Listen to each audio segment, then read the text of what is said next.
আজকে কলমি শাকের একটা একদম নতুন ধরনের রেসিপি নিয়ে এসেছি। যারা শাকপালা খেতে চায় না, বিশেষত বাচ্চারা, তারাও খুব ভালোভাবে আনন্দ করে খাবে।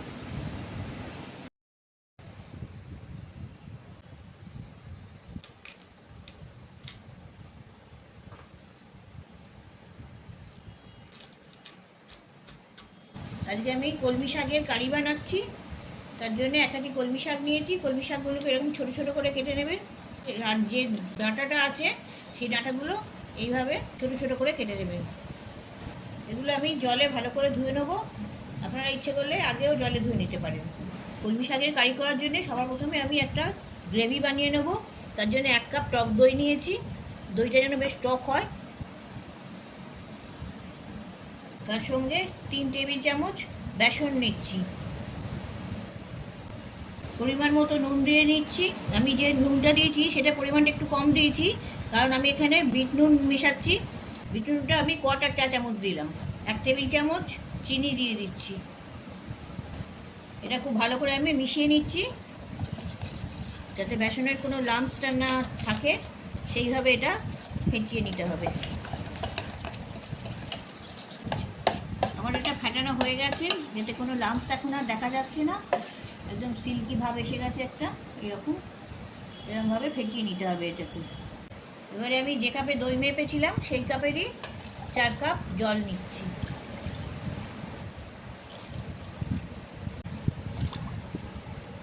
জলের সাথে এটা ভালো করে মিশিয়ে নিচ্ছি। এটা যদি আমি আগে জল দিয়ে দিতাম তাহলে এটা ভালো করে মিশতো না, লাম্পসগুলো থেকে যেত। সেই জন্য আমি আগে ভালো করে ফেটিয়ে নিয়ে জলটা মেশাচ্ছি। এটা এরকম পাতলা ভাব আসবে এটার। কলমি শাকের কারি করার জন্য ওভেনে কড়া বসিয়ে 2 টেবিল চামচ সাদা তেল দিয়ে দিচ্ছি। তেলটা গরম হয়ে এসছে। এটা আমি শুকনো লঙ্কা দিচ্ছি, একটা গোটা দিচ্ছি, একটা ভেঙে আধখানা করে দিচ্ছি। তাছাড়া 1/2 চা চামচ করে মেথি, গোটা জিরে আর সর্ষে দিয়ে দিচ্ছি।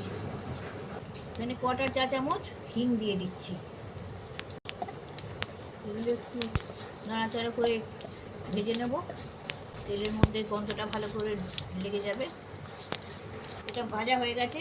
1 চা চামচ আদা গ্রেট করা দিয়ে দিচ্ছি।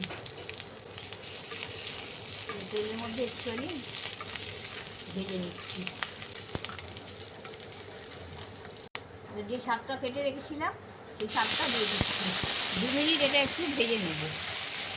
যে শাকের যে কারিটা করছি সেটা আপনারা যে কোনো দিন বানিয়ে খেতে পারেন। এটা আমরা একবারে নিরামিষভাবে বানাচ্ছি।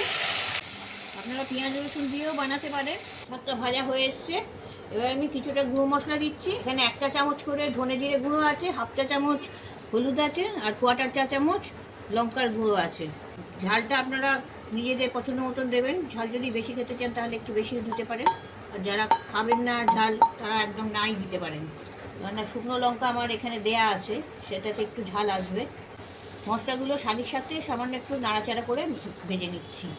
30 সেকেন্ড মতন ভেজে নিলাম। এবারে যে দইয়ের যে গোলটা বানিয়ে রেখেছিলাম সেটা দিয়ে দিচ্ছি। এটা এবার আমি অনবরত নাড়তে থাকবো, কারণ একটা বেসন আছে তো, তলাটা জমে যেতে পারে। এইভাবে নাড়তে থাকবেন। এটা কারি হবে, এতে একটু গ্রেভিটা বেশি থাকবে, তার জন্য দইয়ের ঘোলটা বেশ পাতলা করেই গুলতে হবে।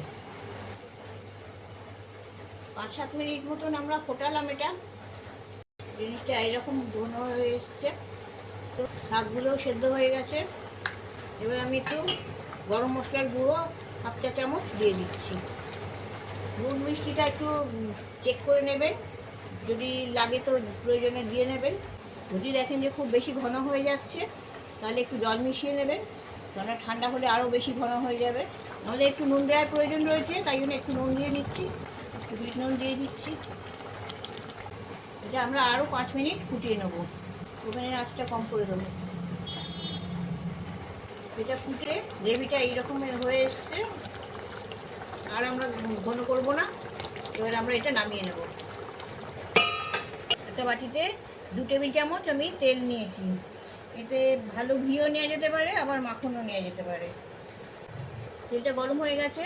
এতে 1/2 চা চামচ সর্ষে দিয়ে দিচ্ছি, 1/4 চা চামচ হিং দিয়ে দিচ্ছি, আর 1 চা চামচ কাশ্মীরি লঙ্কার গুঁড়ো দিচ্ছি,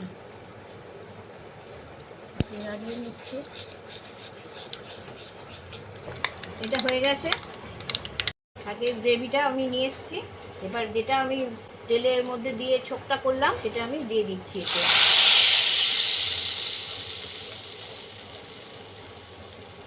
এবার এটা মিশিয়ে নিচ্ছি।